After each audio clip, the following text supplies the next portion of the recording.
Warning signs. Warning signs can come in the form of different people or even places. But in my case, it came in the form of 4 legs. I remember our neighbors had got a dog, and they named him Gizmo.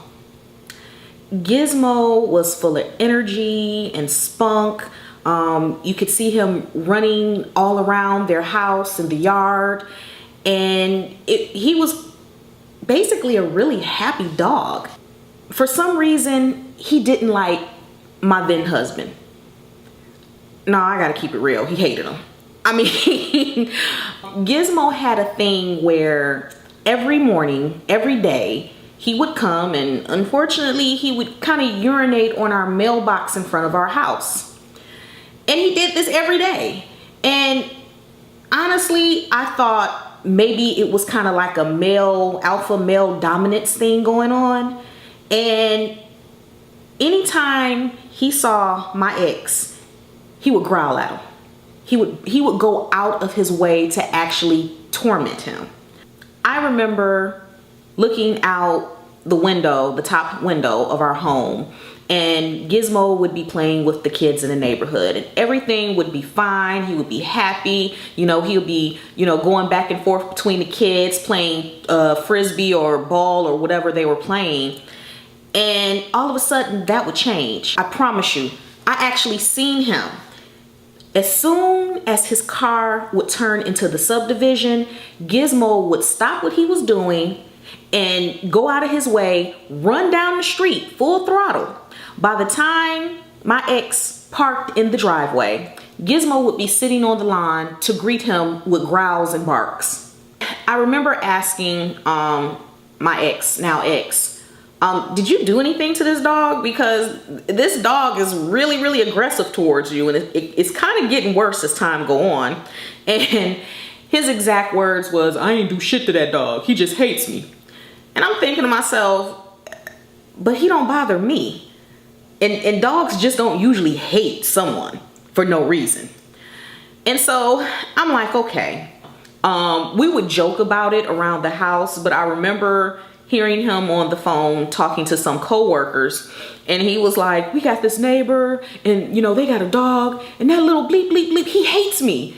And apparently whoever he was talking to asked him, what did you do to the dog? Because he said, I ain't do nothing to this dog. This dog just hates me. And it was kind of sad because over time, he would try to, I guess, extend an olive branch to the dog, and the dog wasn't having it. I mean, one time, he even tried to give him treats. The dog wouldn't accept treats from him. What dog do you know turned down treats? The fact that this little dog absolutely hated his guts began to kind of bother him, I could tell. So, I would try to cheer him up and say, you know what, hey, I can always chase him with my drone. You want me to do that? And he would say, nah, it's okay. He'll come around sooner or later. That dog never came around. If an animal is sure about anything, Gizmo was absolutely certain with conviction and passion that he hated him. And he didn't hold no bars in showing how much he hated him. I went to the grocery store and came home and parked in the driveway.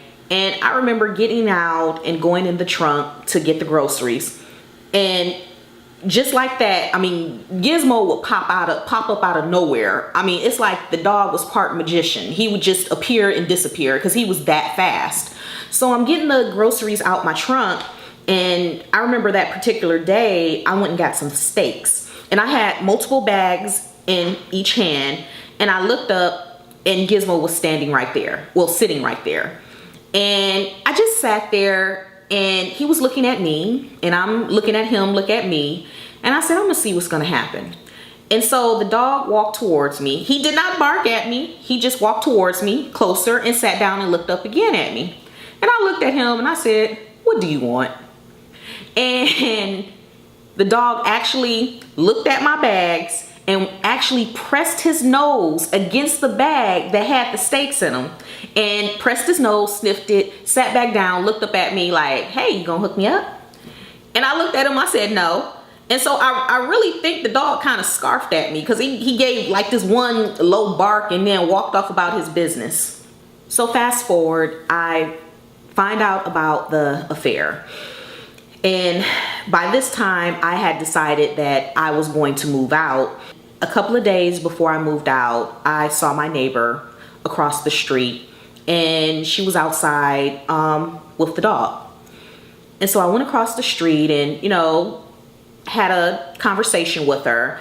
And none of my neighbors knew what I was going to do until the day I moved out and everybody came outside and was watching, but that's another story. So I had small talk with her, and I said, do you mind if I pet your dog? Because by this time I had put two and two together and realized that maybe this dog was trying to tell me all along, girl, you in danger, you gotta go.